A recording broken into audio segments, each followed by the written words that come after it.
қорықпаймыз және де аяғына дейін қараймыз. Сіздермен үнемі пайдалы ақпаратпен бөлісіп отырамын.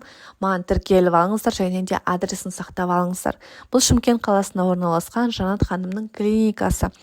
Мен үнемі өзім өткеннен кейін, көргеннен кейін ғана бөлісемін және де сіздерге кеңес беремін.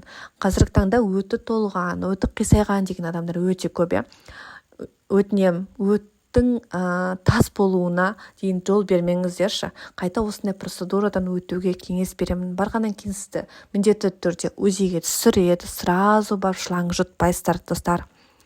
Мына жерде Жанат ханым түсіндірді, әртүрлі сантиметр болады екен, жіңішкесі, жуаны деген сияқты. Бізде өте жіңішке шлангі деп айтып жатыр.